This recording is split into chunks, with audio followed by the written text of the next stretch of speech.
I'm Nancy Grace. I want to thank you for being with us. Bombshell tonight, live, North Carolina. A 10-year-old little girl, completely dependent on hearing aids, losing her left leg to childhood bone cancer, snatched from her own bedroom in the dark of night. At this hour, investigators scouring a local landfill for a specific piece of evidence. Is that piece of evidence Zara's prosthetic leg? No one has seen your daughter since 2:30 this morning. What are you looking for? A piece of evidence. Investigators are now combing through a landfill. That could be the prosthetic leg. We're looking for a piece of evidence. She has a prosthetic leg, which apparently they're taking with her. Looking for a quote-unquote piece of evidence in the case of little Zara Baker. Prosthetic leg was taken with her. Yes, ma'am. Searching for a piece of evidence. She has one leg Yes, that's ma'am. possibly amputated. Yeah. Investigators searching for 10-year-old Zara Baker. Her parents said they last saw her at 2:30 Saturday morning. You think your wife might have had some involvement in all of it? I don't know. She says that she is not a killer. This search is going to be a very methodical and time-intensive search that could last up to 5 days.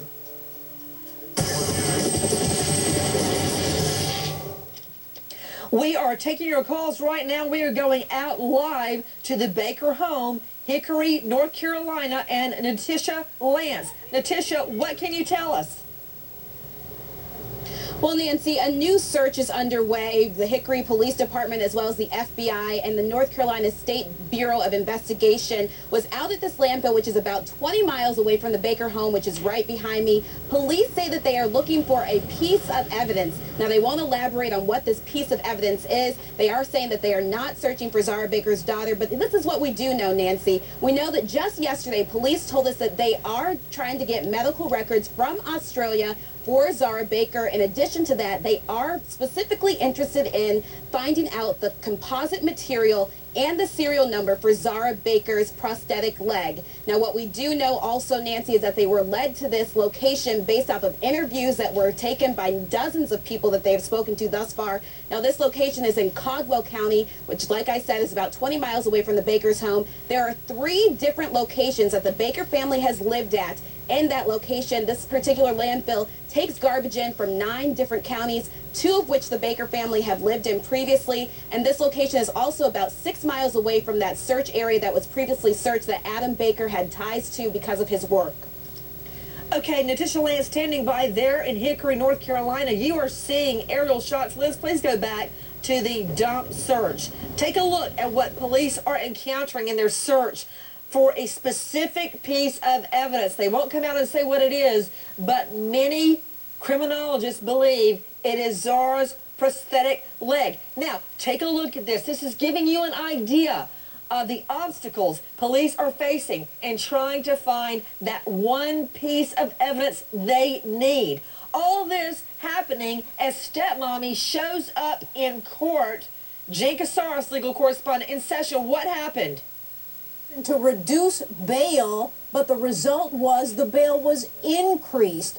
The fact is that the prosecutors argued that Zara Baker is, number one, a flight risk. She has a passport. She spent 1.5 years in England, and she corresponds with a man in England right now that has given her money, over $10,000 in the last month. Her own daughter took the stand to say she is not only a threat to the community, she's a threat to our family, and to me, I'm going to have to leave the state. You know, Ellie just said, I don't understand that. You're taking a look at Amber Fairchild. Put that back up, Liz. Amber Fairchild is the natural daughter of Elisa Baker, the stepmommy in this case. Ellie, why is she afraid of her own natural mother?